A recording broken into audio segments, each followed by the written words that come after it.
Dubai stands as the world's most audacious urban experiment, a city whose very existence defies logic. Built through determination and meticulous planning, Dubai transformed in 50 years from an obscure fishing settlement into a global powerhouse. It erected the planet's tallest structure, constructed artificial islands visible from orbit, and established a financial center competing with cities that had centuries of history.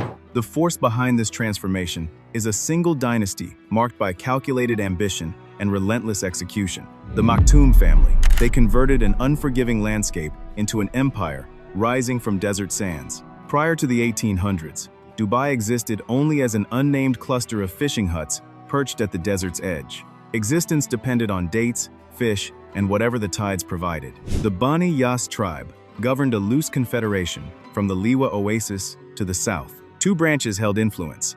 The Al-Bufala controlled Abu Dhabi, while their relatives, the Al-Bufalasa, would eventually govern Dubai. Sheikh Tanun bin Shakbut al-Nahyan maintained an uneasy peace among competing brothers until his death in 1833, transferring authority to Khalifa, his brother. Khalifa was determined to cement his position. Accusations of conspiracy spread quickly. In desert politics, suspicion alone could ignite conflict. Authority derived not from formal titles, but from loyalty backed by the threat of force.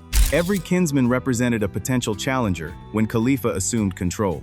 Late in 1833, Khalifa organized a wedding celebration in Liwa, ostensibly to demonstrate family unity. As festivities reached their peak, Khalifa gave the signal. Blades emerged. The feast dissolved into slaughter. Members of the Al-Bufalasa branch were killed where they sat. The tribal confederation splintered. Two Al-Bufalasa leaders, Obaid bin Said and Maktoum bin Buti, refused submission. They assembled their supporters and departed through the dunes. Weeks of travel brought them to the coast, where a narrow creek cut inland from the Gulf. A handful of palm frond shelters housed fishermen and divers. The location offered practical advantages. The creek provided anchorage. Trade routes from Oman and India passed nearby. No existing authority controlled it. They constructed dwellings, excavated wells, and opened commerce.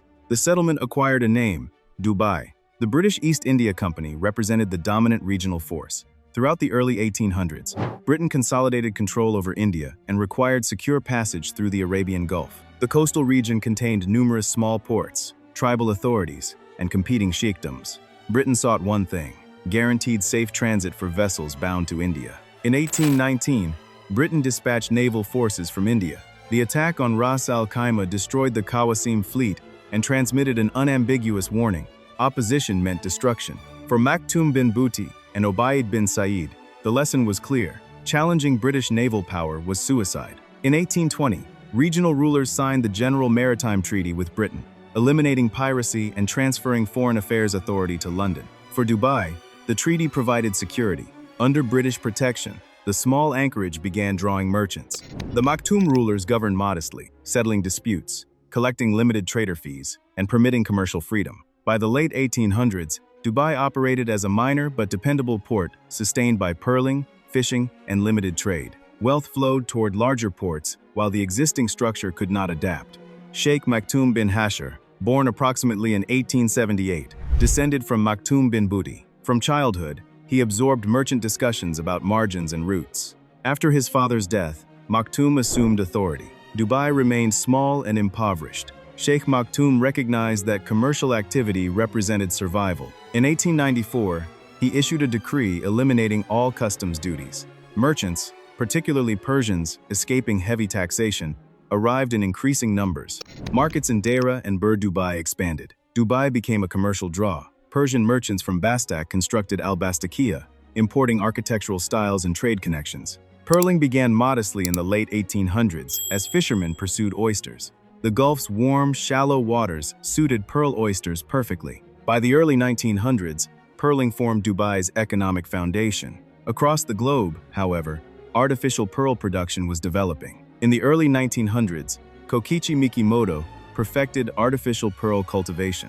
By 1916, Japan manufactured cultured pearls indistinguishable from natural specimens at drastically lower cost. When these entered global markets, natural pearl prices collapsed. Gulf merchants watched their wealth evaporate overnight. Dubai's docked vessels remained idle, divers lost employment, and families accumulated debt. The pearling collapse devastated Dubai. Previously bustling markets stood partially empty. Influential merchants demanded reform, proposing a majlis, or advisory council, to guide governance decisions. Sheikh Zayed initially consented, but the movement exceeded its mandate, challenging the ruler's fiscal authority. By late 1938, Dubai was divided. In March 1939, a wedding intended to restore unity became the site of violence. Hashr bin Rashid, the majlis leader, was shot. By morning, the reform movement had been eliminated. Sheikh Zayed retained power. Regional oil discoveries continued. Bahrain struck oil in 1932, followed by Kuwait and Saudi Arabia. Dubai signed its first concession in 1937. British engineers arrived with equipment. Geologists determined that Dubai's subsurface geology was unsuitable.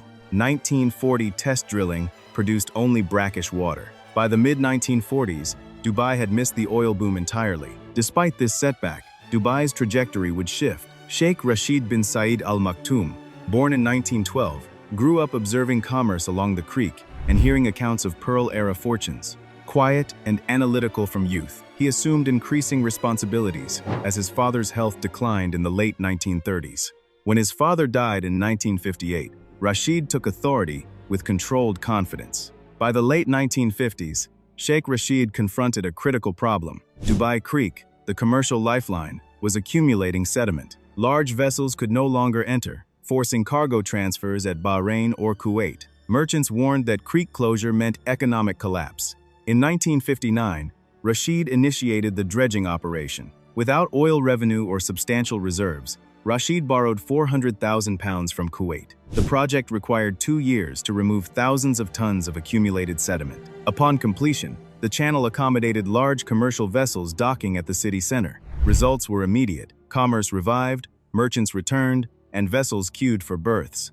The calculated risk succeeded. By 1960, the dredged creek positioned Dubai as a transit hub. When India banned gold imports in 1962, Dubai's merchants exploited the opportunity. Gold entered legally from London, Switzerland, and Beirut, then departed covertly toward India. Small dhows concealed gold beneath date sacks.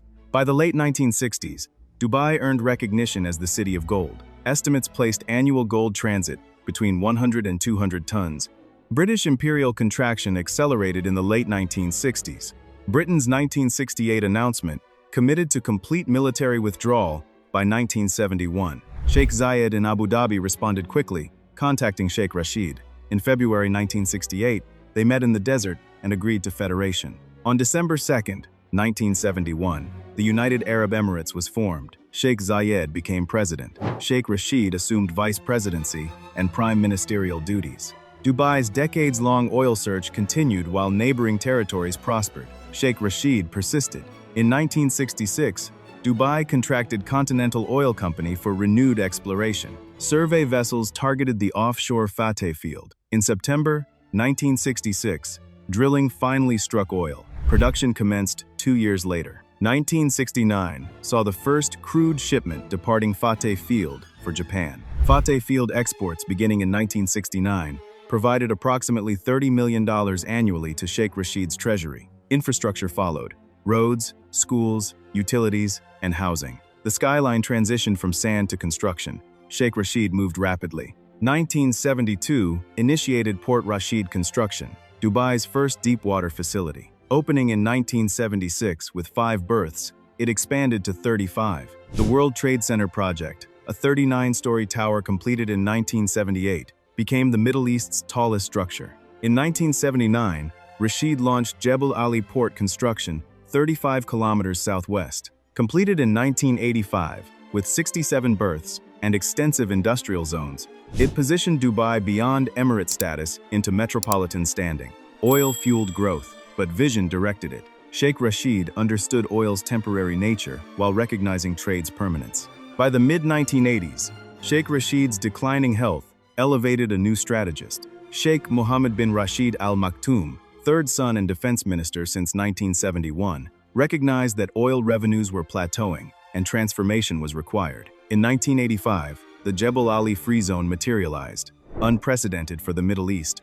It offered foreign companies complete ownership, zero taxation, and unrestricted goods movement. Japanese, German, British, and American firms registered rapidly. By the decade's end, over 300 companies operated in the zone, establishing it among Earth's fastest expanding trade centers.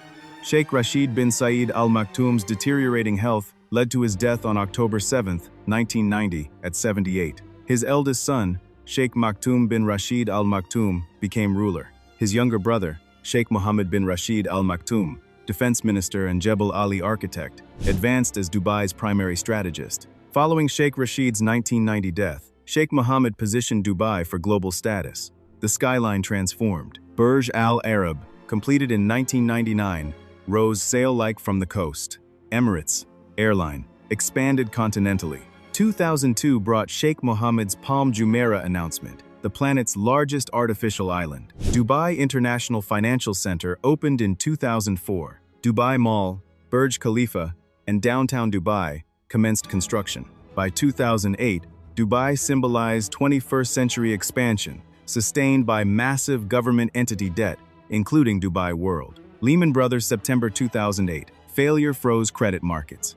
Dubai World announced in 2009 its inability to service $26 billion in debt. Construction ceased. Thousands departed. December 2009 brought Abu Dhabi's $10 billion rescue. The bailout preserved the city. When the world's tallest structure opened in January 2010, it carried the name Burj Khalifa in recognition. Since 2015, Dubai has entered renewed confidence. Post-pandemic recovery was swift. Property values increased over 75% between 2021 and 2023. Oil currently represents under 1% of GDP. The population exceeds 3.6 million, with expatriates comprising over 85%. Dubai's foundation is leadership. Sheikh Rashid constructed from nothing. Sheikh Mohammed converted crises into advantages.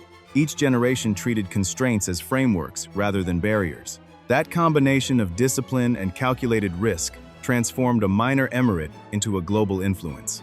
If this account of transformation and determination makes you consider how cities and dynasties construct legacies extending beyond their founders, share it with someone who needs to understand what strategic vision and disciplined execution can achieve, and follow along for more histories of leaders who converted desert into power.